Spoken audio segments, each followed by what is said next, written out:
마태복음 26장 36절에서 46절까지입니다. 예수님이 십자가에 달려 돌아가시기 전날 겟셋마네 동산에서 기도하는 모습을 오늘 본문의 말씀으로 채택했습니다. 마태복음 26장 36절에서 46절까지입니다. 제가 36절 보겠습니다. 이에 예수께서 제자들과 함께 겟셋마네라 하는 곳에 이르러 제자들에게 이르시되 내가 저기 가서 기도할 동안에 너희는 여기 앉아 있으라 하시고, 예수님께서는 제자들과 유월절 만찬을 하시고 그 자리에서 제자들의 발을 씻겼던 걸 우리가 기억합니다. 그리고 예수님께서 떡과 잔을 주면서 이 떡은 내 몸이다. 그리고 이 포도주는 내 피라는 것을 상징하면서 이것을 끝까지 지키라. 그래서 항상 우리는 하나님 예수 그리스도의 피와 몸의 희생으로 우리가 구원받았음을 기억하라는 그런 귀한 일을 하고, 예수님께서는 지금 제자들과 함께 겟셋마네 동산에 이르는 것입니다. 그리고 그곳에서 기도하기 위해서 제자들과 함께 있었습니다. 37절 베드로와 세베대의 두 아들을 데리고 가실새 고민하고 슬퍼하사. 그러니까 지금 예수님께서는 전체 12제자를 데리고 간 것이 아니죠. 11제자죠. 가룟 유다는 이미 빠져나가서 바리새인들에게 예수를 팔려고 갔고요. 나머지 11제자 중에 세 제자 베드로, 또 두 아들 세베대의 두 아들이라고 했는데 요한과 야고보죠. 이들은 변화산에 올라가실 때 또 이 세 제자를 데리고 갔습니다. 예수님께서는 그 중에 베드로와 요한과 야고보를 데리고 가시면서 고민하고 슬퍼하사 이랬다고 지금 마태복음은 설명하고 있습니다. 예수님께서는 이 죽음이라는 그걸 놓고 십자가에 달려 돌아가시기 전에 그 십자가의 그 아픔을 생각하며 고민하고 슬퍼하사. 38절 이에 말씀하시되 내 마음이 매우 고민하여 죽게 되었으니 너희는 여기 머물러 나와 함께 깨어 있으라 하시고, 예수님께서는 그 십자가 지시기 전에 인간으로서의 연약한 모습을 보여주고 있습니다. 그러니까 예수님께서는 100% 하나님이시긴 동시에 100% 인간입니다. 인간으로서 그 연약한 모습을 지금 보여주고 있습니다. 예수님께서는 내 마음이 매우 고민하여 죽게 되었다. 이렇게 하면서 너는 여기 머물러 나와 함께 깨어 있으라 하시고, 그러니까 이런 십자가의 고난을 받기 전에 예수님께서는 무엇을 해야 되는지를 우리에게 알려주고 있습니다. 39절 조금 나아가서 얼굴을 땅에 대시고 엎드려 기도하여 이르시되 내 아버지여 만일 할만하시거든 이 잔을 내게서 지나가게 하옵소서. 그러나 나의 원대로 마옵시고 아버지의 원대로 하옵소서 하시고, 지금 십자가에 달려 돌아가실 그 고통, 고난, 그것에 대한 두려움이 있었던 것은 우리가 알 수 있습니다. 예수님께서는 하나님이시면 동시에 인간이기 때문에 인간이 겪는 두려움과 공포가 있었던 것 같습니다. 그러면서 그 어려움을 두고 지금 예수님께서는 얼굴을 땅에 대시고 엎드려 기도하여 이르시되, 그러니까 완전히 꼬꾸라진 그 모습입니다. 가장 낮은 자세에서 지금 얼굴을 땅에 대시고 몸을 굽으렸다, 엎드렸다 이렇게 표현하고 있습니다. 그러며 내 아버지여 만일 할만하시거든 이 잔을 내게서 지나가게 하옵소서. 하나님께서 이걸 통하지 않고도 우리의 죄를 사주실 수 있거든 그 말입니다. 그러니까 이 땅에 있는 인간들의 죄를 다른 방법으로 사할 수 있거든 이 잔을 내게서 지나가게 이 십자가의 고난 이것을 내가 짊어지지 않고 갈 수 있도록 해달라고 예수님의 그 인간으로서 솔직한 고백을 하고 있습니다.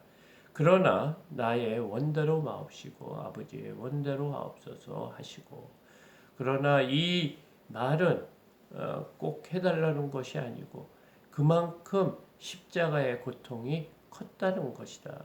이렇게 표현하는 것입니다. 그리고 마지막으로는 자신이 원하는 대로가 아니고 하나님의 원하시는 뜻대로 해달라고 기도하고 있습니다. 40절 예수님께서 제자들에게 오사 그 자는 것을 보시고 베드로에게 말씀하시되 너희가 나와 함께 한시도 이렇게 깨어 있을 수 없더냐. 지금 제자들은 예수님께서 십자가에 달려 돌아가시는 그 위급한 상황에서도 육신이 연약해서 지금 졸음이 오는 겁니다. 그래서 예수님이 세 제자에게 부탁한 것처럼 여기서 깨어 있으라 이렇게 얘기했는데 예수님께서 기도하고 돌아와 보니 그 세 제자 역시도 자는 것을 보고 베드로에게 말씀했습니다. 너희가 나와 함께 한 시간도 이렇게 깨어 있을 수 없더냐. 베드로는 호언장담을 했습니다. 예수님께서 죽으면 죽는 그 자리도 함께 가겠다고 그렇게 호언장담했던 그 베드로는 무엇입니까? 여전히 졸고 있습니다. 이런 어렵고 힘든 고난이 앞에 있을 때 우리가 해야 할 일은 무엇이냐? 기도밖에 없다는 것입니다. 하나님의 그 긍휼을 바라보고 우리가 기도해야 되는데 지금 기도하지 못하고 지금 졸고 있다, 깨어 있지 못하다 이렇게 말씀입니다. 그러면서 41절입니다. 시험에 들지 않게 깨어 기도하라. 마음에는 원이로되 육신이 약하도다 하시고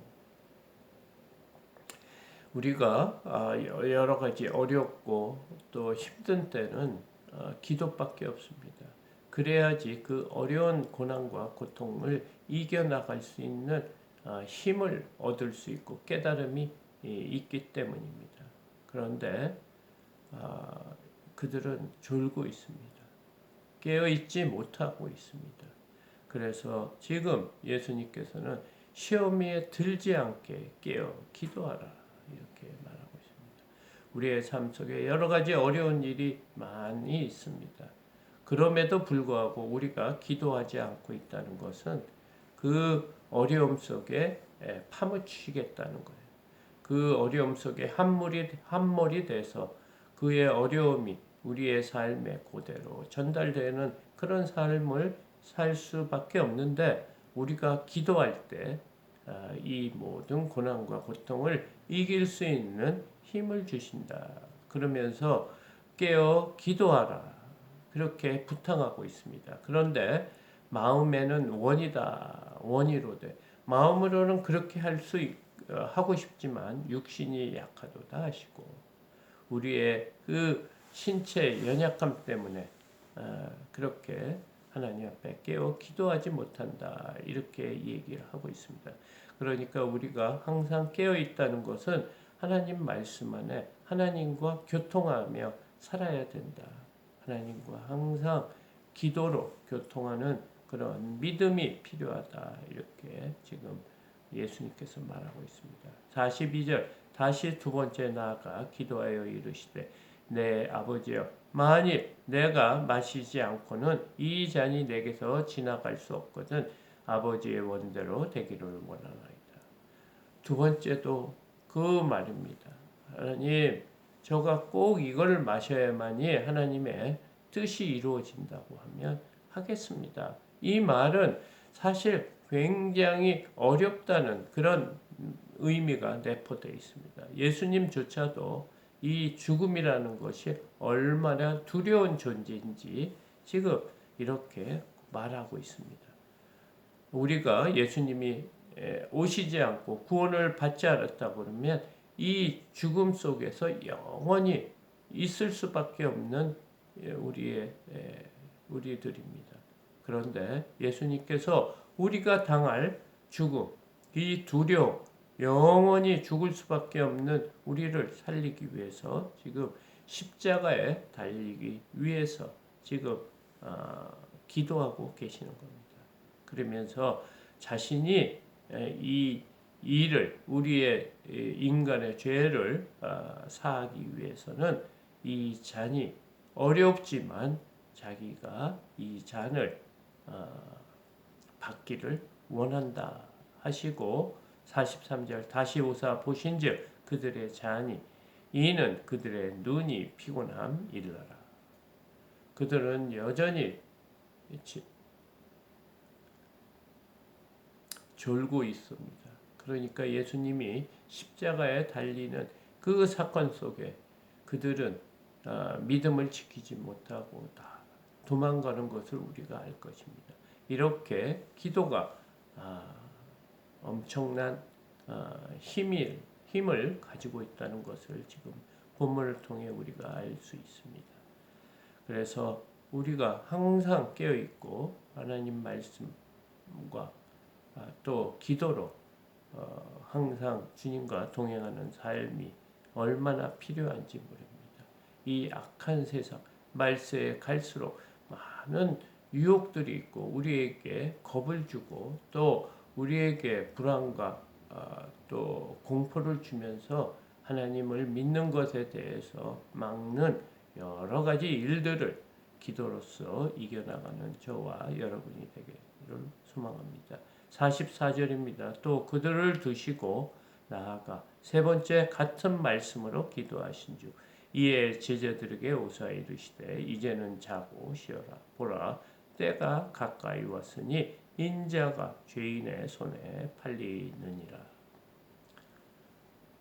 두 번째하고 세 번째 같은 자신이 아버지여 내가 만일 내가 마시지 않고서는 이 잔이 내게서 지나갈 수 없거든. 꼭 내가 마셔야 할 것 같으면 아버지의 원대로 이 잔을 마시겠습니다 하고 세 번째 기도를 하시고 돌아와 보니 제자들은 여전히 자고 있었던 것입니다. 그러니까 예수님께서 기간이 있는 거예요. 예수님께서 우리에게 깨어 있으라. 그때 깨어 있는 것이 지혜로운 겁니다. 이 깨어 있는 것이 영원하지가 않은 거예요. 언젠가는 때가 있는데 이 때가 언제냐? 이제는 자고 쉬라. 너희들이 더 이상 이 고난과 유혹에 이길 수 없는 그런 상황으로 돼 있다. 이렇게 말하고 있습니다. 보라 때가 가까이 왔으니 인자가 죄인의 손에 팔리느니라. 때가 있다는 거예요. 우리의 믿음 생활하는 것 이게 영원한 것이 아니라는 거예요. 우리가 정해진 그 삶 속에 하나님 예수님께서 말씀하신 그 말씀을 지키는 그 기간이 있다는 거예요. 그러면서 지금은 자고 쉬어라 이렇게 말하고 있습니다. 이 때가 왔기 때문에 지금은 회개하고 깨어 있을 때가 아니라 그냥 너의 육신이 원하는 대로 살아라 하는 그 말입니다. 46절 일어나라 함께 가자 보라 나를 파는 자가 가까이 왔느니라. 예수님께서는 하나님께서 원하시는 그 사명 이 땅에 오신 목적을 이루기 위해서 지금 여러 가지 애쓰고 힘쓰는 모습을 오늘 본문을 통해 보았습니다. 예수님이 죄가 있어서 십자가에 달리시는 것이 아니고 순전히 정말 우리 연약하고 정말 미련한 저희들을 살리기 위해서 죄가 없으시고 하나님이신 분이 이 땅에 오셔서 인간에게 자신이 만든 피조물에게 모든 학대와 채찍과 고난과 부끄러움까지 당하며 또 십자가에 달리기 위해서 지금 기도로 준비하는 모습을 보여주고 있습니다. 이 모든 것이 당연히 예수님께서 우리 죄를 위해서 십자가에 달려야 된다는 그런 믿음으로 우리가 살지 않나 이렇게 생각합니다. 이것은 당연한 것이 아닙니다. 예수님께서 자신의 모든 것을 내려놓고 우리를 사랑하는 마음으로 지금 십자가를 지시기로 결단하신 것을 우리가 깨달아야 합니다. 그렇기 때문에 우리가 이렇게 구원받은 것이 얼마나 귀하고 소중한지 그 가치를 아는 저와 여러분이 되기를 소망합니다. 감사합니다.